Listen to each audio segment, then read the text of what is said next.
Hey guys, the anonymous monk here. Hi guys, I want to talk about love, what love is, and how the devil duped us by changing what love means. That's how he got us. That's how the devil gets us all the time. He changes the you know it. He changes the terms of what words mean. Gay, what the gay mean at one time it changed. You see. Now, a queer. I hear queer's back. See, one time he changes the meaning. He has an agenda going on there. Okay, so what love is, I'm going to surprise you what love is, and it's not what you think it is. Not at all what you think it is. And that's why you have a hard time loving, forgiving someone who hurt you. It's a whole different thing than what you think it is. You think romantic love. That's what you're thinking. You're thinking the only loves you know is brotherly love, how you love a family member, and how you love someone you're romantically in love with. That's the only love you know. And that's not even love.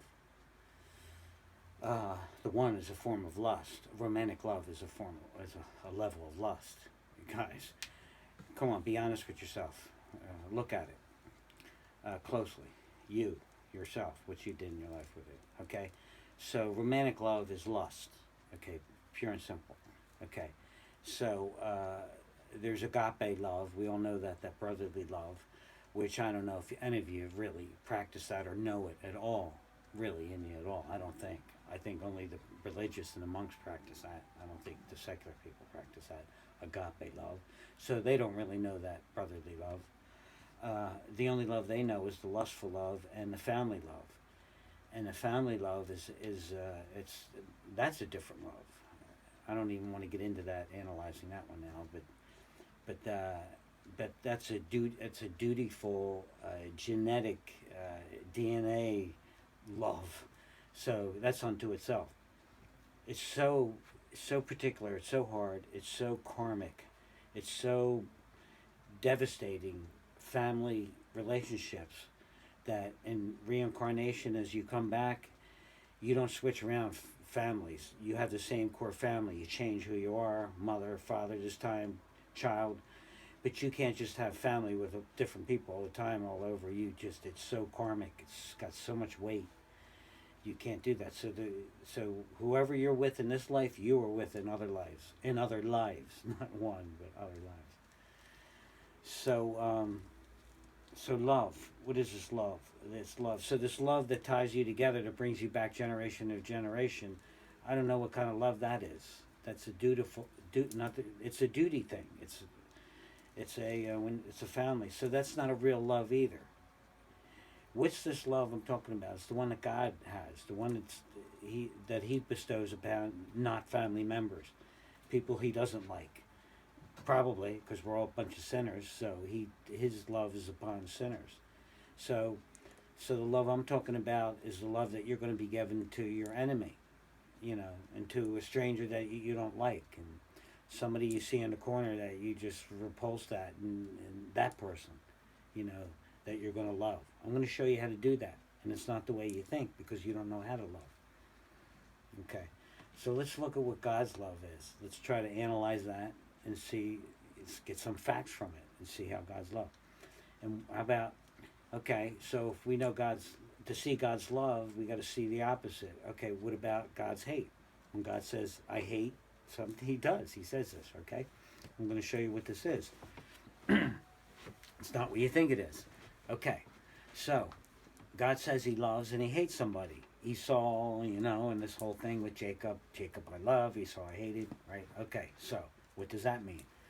Okay, it means God is like Esau. I'm just so mad at him. Of course it doesn't mean that. Okay, so how is God hating Esau? This was the key how I found in my contemplation. You see, I find these things myself. I didn't read them. Even the Desert Fathers taught me how to find truth. You don't see me reading the books from the Desert Fathers saying the truth. Here's what the Desert Fathers say. If you saw me doing that, that means I don't know what that is, because the Desert Father. But I found the truth. I don't care what the Desert Father says now. They taught me how to find it, so I found it myself.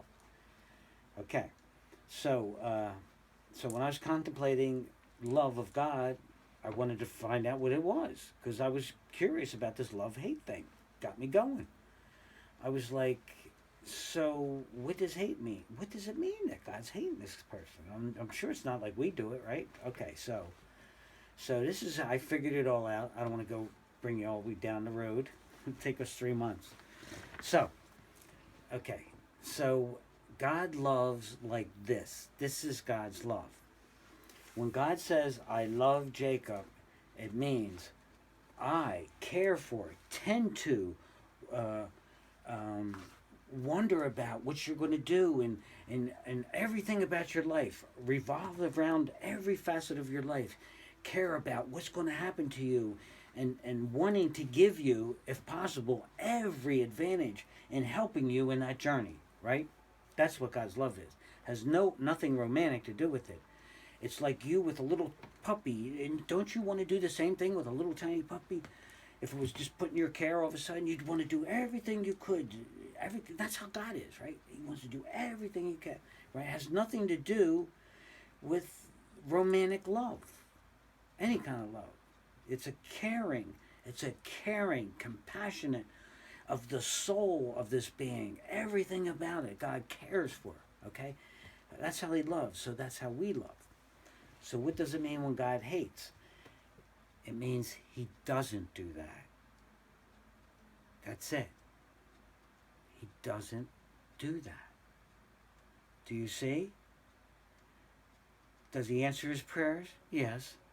Does he give to him what he needs? Yes. But does he do that, what I just went over? That all caring for, all caring. You know, just wanting to fulfill every need. Fulfill every need. That's what you want to do, don't you? And that's what God says. So when God hates, he doesn't do that. So he doesn't do that with Esau. Do you see? He doesn't hate him. He just doesn't do that. And that's the hard reality of it. That is the hard reality of it. And why? Because of his heart. Because of Esau's heart, the way it was. And it wasn't with God. I don't want to analyze it now, but it wasn't. And Jacob's was. Jacob was a little deceiver, a little snot-nosed deceiver, but he had a heart of gold, I guess, right? God looks at the heart. If we looked at surface, you know, we might think Esau was the guy. And Rebecca, who's the Blessed Mother, helped deceive the father, Jacob. I mean, turned Jacob into his brother. You know, the Blessed Mother is, Rebecca is a foreshadow of the Blessed Mother. Study that. She showed Jacob how to please the Father. See? Only those who love the Blessed Mother that God shows us with. Rebecca showed Jacob how to deceive the Father thinking he was Jesus. That's what she does for us. She deceived the Father thinking he was Esau, thinking he was the son, the rightful heir, Jesus. You see? The Blessed Mother tricks God. Remember I told you about me being a baby calf and Father was a whale coming to saying, where'd he come from? That's what she does. Oh my God, I'm just realizing this. She snuck me in. She got me in, and God was like, where'd he come from? Because in my holiness, she showed me how to be holy. She showed me the fear of God means the walk of holiness. I just figured this out last week. Watching my own video, I learned it. I couldn't get I know the whole Bible code, what things mean, and I couldn't get the fear of God. Blessed Mother teaches you the fear of God, and what it turns out is the Blessed Mother teaches you to walk on the path of holiness. That's it. It's unbelievable with things I'm going to figure out now. So the Blessed Mother, the path of holiness is I'm all lost now. But she teaches you how to do that. That's her thing. That's what she does. That's what she did with me. Is this 14 hours? First it was 5 minutes, and now 14 hours. I'm getting too lost. I got to get a big clock in the way. Oh, it's only 10 minutes. Okay. Did I look at this in this face? I did a couple tapes, but now I'm getting loopy. Okay. Oh, it's late too. Okay. See, that's it. Midnight. Exactly. Right. I looked at the clock at midnight. Okay. So, let's wrap this up. A little Powerade. Working out tonight. Need some electrolyte. Okay. So, let's bring it to a close, guy. I'm kind of lost in my. I'm discombobulated. All right, let's bring it to a close, guys. Remember, do something good for somebody tomorrow, especially a stranger. And if you've been doing that, have you been doing that? I don't know, but if you have, I know you could get addicted to it. That's what happens. It is so, you get so much back. What you find out when you give, you get so much back that it's like, wait a second, that wasn't fair. I got too much back on that one. I got to do it again and suffer a little.